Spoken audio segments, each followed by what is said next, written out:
Hello, everybody, and welcome to the top 5 new comics for February 10th, 2021. I'm, as always, Chris. I got some cool books we're going to talk about today. Starting with Sword, number 3. This is written by Al Ewing with art by Bernard Chang. So, Sword's...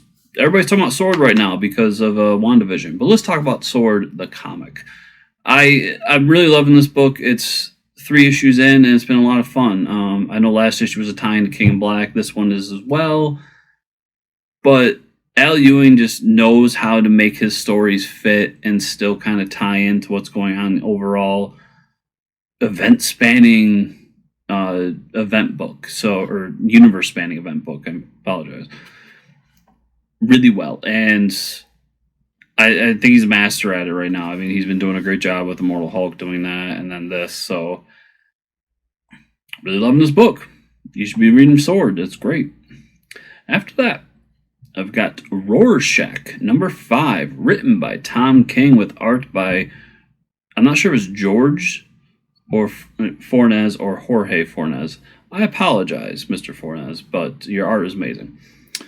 So Rorschach for me is weird because the first 3 issues I wasn't really into it that much. I thought it was okay. Other than, issue 2 I did like the whole Steve Ditko thing that they had going on there. That was really cool. There were some elements I liked, and Tom King's earned a few issues in my eyes. But then issue 4 really brought things together for me, brought stuff out in the light, what he's trying to do and the story how he's trying to tell the story. I absolutely loved it. So now I'm really looking forward to issue 5. The story's kind of coming together for me. The characters and how he's building this narrative through the perspective of others involved and this whole investigation. And I just think there's something really cool and fun and unique here, and I want more of it. Rorschach, been pretty good.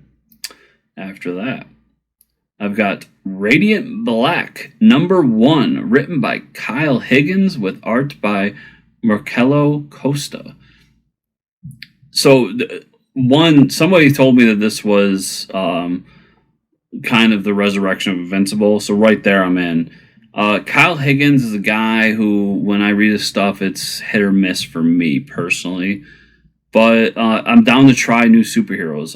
Especially when Image dives into this, they usually have something, and I think that Kyle Higgins has been building up a great fan base through his Power Rangers stuff and some of the other little DC stuff he's done here and there, and this might be his coming out party. We'll see. People are really raving about it. I think it looks really cool and fun, and at the end of the day, I love comics because of the stories we can tell, the unique narrative structures we can give, the art, everything involved. But I believe at the heart of most, if not all, comic fans, myself included, is superheroes. We love superheroes. Superheroes are ours. They wouldn't exist without comics. And when you go and try to create your own superhero, I'm always a little interested to see what you got that's unique or different. So gonna be checking this one out. And next, I've got Black Hammer Visions number 1, written by, yes, Patton Oswald with art by Dean Kotz. Patton Oswald alone, it piques your interest, at least piques mine. He's done a few other things. He's involved with MODOK and some other stuff here and there. But the big thing here is Black Hammer. I love Black Hammer. I think Black Hammer is one of the coolest and very story-driven superhero stories out there, taking a lot of Golden Age DC and a sprinkle of Marvel in there, and creating this kind of unique world where the events of Black Hammer are what they are. I don't want to spoil too much on it. I know it's an old book. If you haven't read it, go check out the first couple of volumes of Black Hammer. I'm sure you'll be hooked. It's just really great, and then the art in those first couple are amazing too. And then all the side stories I've seen so far. I just finished Colonel Weird Cosmog. I always fuck up that name, but I love that story that, it was a man who was missing a piece of himself, and what he was missing was his friend. And all along, that's what it was.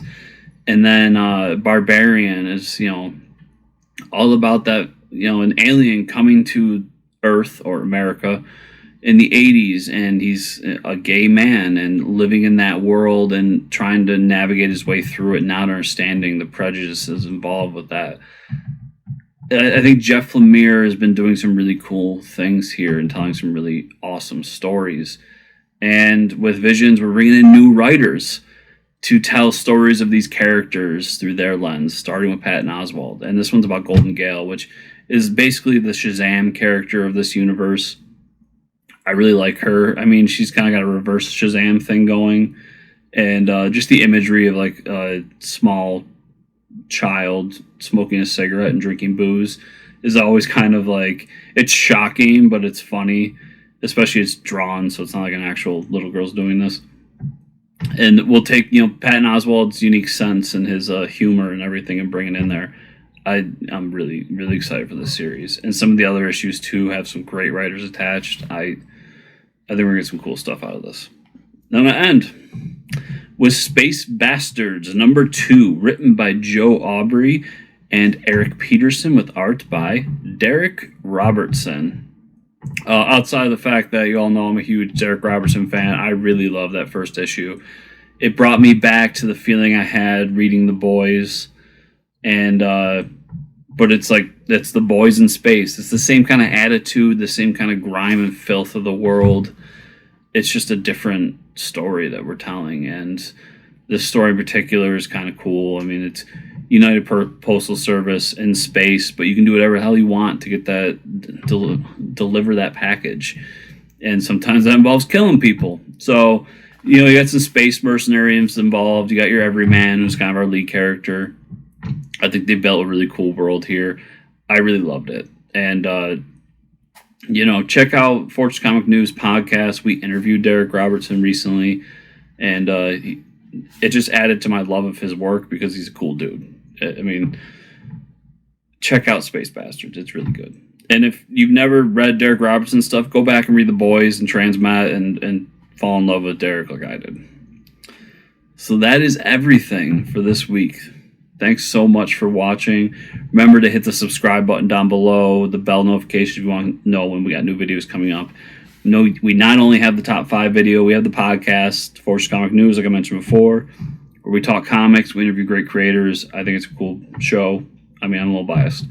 And then the Bat Friends podcast, which is now the new Bat Friends Adventures, where me and my buddy Joe watched Batman the Animated Series. We finished that up, and we did kind of our little jokey way through it. It's 2 guys talking and making fun of Batman.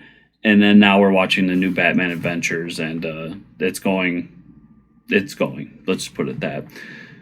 So you just check out those podcasts, keep the videos going. And if you're liking these videos, hit the thumbs up button down below. Comment down below.